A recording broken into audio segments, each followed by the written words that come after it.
This morning we looked at 1 Peter chapter 5 verses 1 to 11 and Colossians chapter 2 verses 6 to 23. Let's first go to 1 Peter 5 and in particular verses 5 and 6. And I'm just going to read these for us. And I'm reading from the NIV. Young men, in the same way, be submissive to those who are older. All of you clothe yourselves with humility toward one another, because God opposes the proud, but gives grace to the humble. Humble yourselves, therefore, under God's mighty hand, that he may lift you up in due time. So perhaps what we could do to start is check what our personal definition of the word or of the term humble yourself would be. The word humble. And perhaps you could think about that for a bit.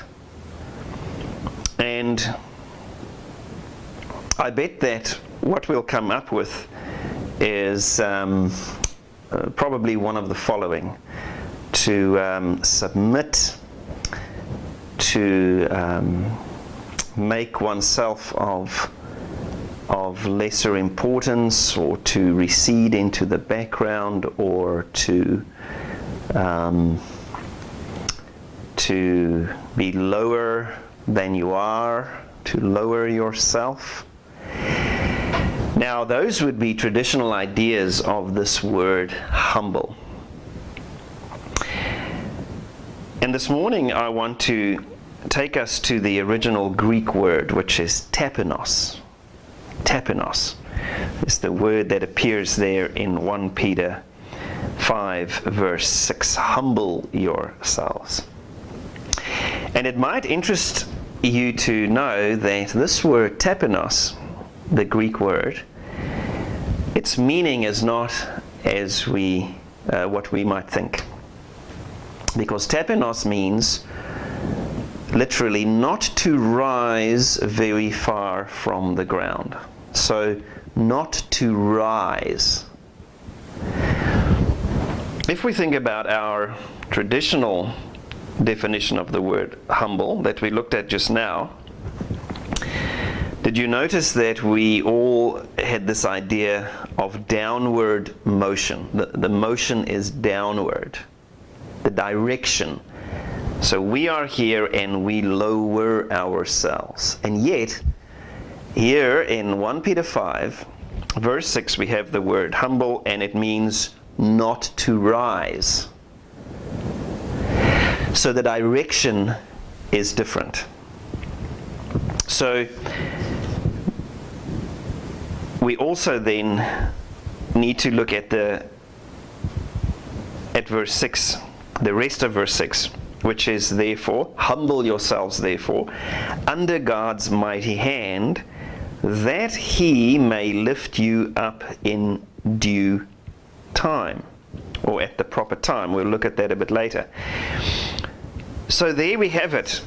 So imagine this massive hand, God's mighty hand, and now bring the meaning, the traditional meaning that we have of humbling ourselves, which is to lower ourselves, and see how that fits in with what is written here. Humble yourselves therefore under God's mighty hand. So immediately what springs to mind is an image where we go down and crawl under God's hand.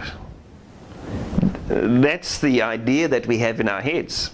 That's the picture that emerges when we take our traditional view of humbling ourselves together with this verse. And does that make any sense to you?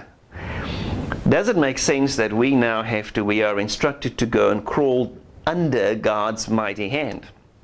Or is there actually a different image that is being put forward here? A different idea altogether? I remember in my own life, before a very wise man told me exactly what to do, my own life displayed a pattern. It it went down and then up, and down and up, and down and up. And every time I was down, as the world tells us to do, you dust yourself off, you get up again. Or if we think about a statement like, get back on the horse, straight away, get back up, off you go again. Well, that's exactly what I used to do. Until this very wise man said to me one day, stay down. It is God who is actually bringing you down. Stay down. And what an interesting thought that was. And I obviously hadn't realized that all of those times that I was brought low, it was actually God bringing me down. And I had to, or I should have, as it says to us here in 1 Peter 5 verse 6, humble yourselves, do not rise under God's mighty hand. So that's the first very important point. We have to realize that it is God bringing us down, and for us, the response to that is remain under His hand. Do not get up. I was either popping out the side of His hand or popping through the fingers out the top, and just for Him to have to bring me down again later on. But that time when I stayed down and waited for Him, as it says here in our verse, waited for Him to lift me up at the appointed time, His appointed time, the proper time, something had taken place in there under His hand, and I was changed. So perhaps we need to realize that when we are brought down, we need to see God's hand. It is Him bringing me down, and I must stay down. It's an extremely important point this morning. And then, of course, we have this word proper time. Some versions have appointed time. Some versions have due time, that He may lift you up in due time. So the Greek word there is a beautiful word, time. Time, in Greek we have two different words for time. The one is chronos, which that would be where we get chronological from, so that's ongoing time. And then there's kairos, the other word for time, which means an exact moment in time. So in here, in verse 6, we have this word kairos. So there is a specific and proper and appointed time for Him to lift you up again. And again, the point is driven home, do not lift yourself up. You stay down and you wait for Him to lift you up at His appointed time. And then, of course, the work that He wanted to do in that bringing you down process takes place, because you remain there. You do not lift yourself up, and you wait for Him to raise you up at the appointed time. Depression, for example, is a much talked about subject these days. And I have come to realize, simply through my own experience, that oftentimes, I wouldn't generalize and say always, but oftentimes depression in itself is actually God, the living God, bringing people down. And what do? Well, very much like myself. They lift themselves up, either by positive thinking or positive talking or pharmaceuticals or whatever the case may be. They try to lift themselves up. And of course, then the downward spiral starts again, and they hit the bottom and they lift themselves up again, and so we get that same pattern appearing. So I would even say that depression itself is a tool that God uses to bring us down. And how about perhaps changing our thoughts on depression?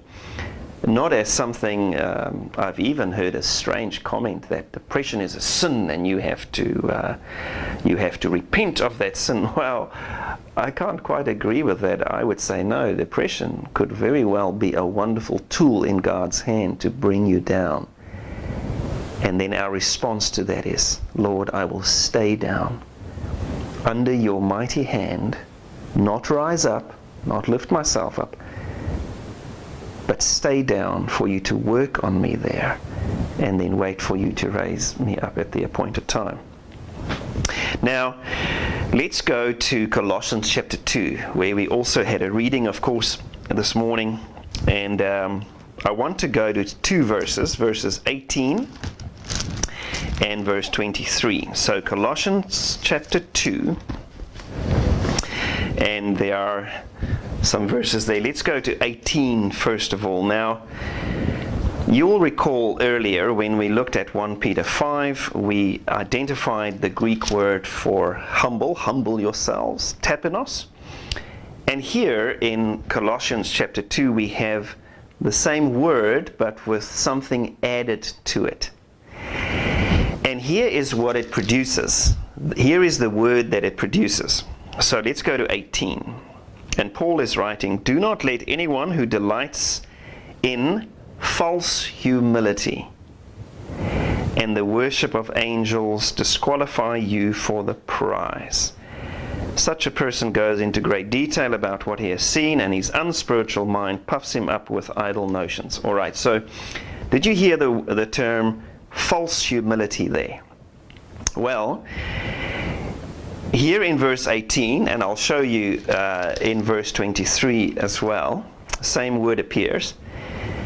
Here we have the word tapenos, but added to the word tapenos is the word phronos, the Greek word for mind, or phren, P-H-R-E-N,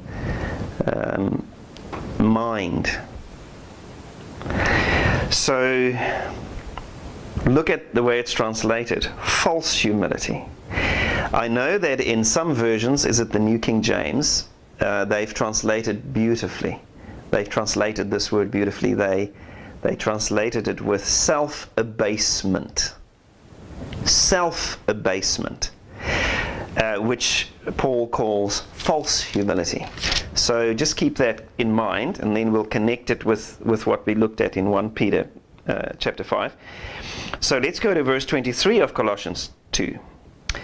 And there we read, "Such regulations indeed have an appearance of wisdom with their self-imposed worship, their false humility, and their harsh treatment of the body, but they lack any value in restraining sensual indulgence." Now remember the context here of this passage that this letter that Paul is writing to the Colossians.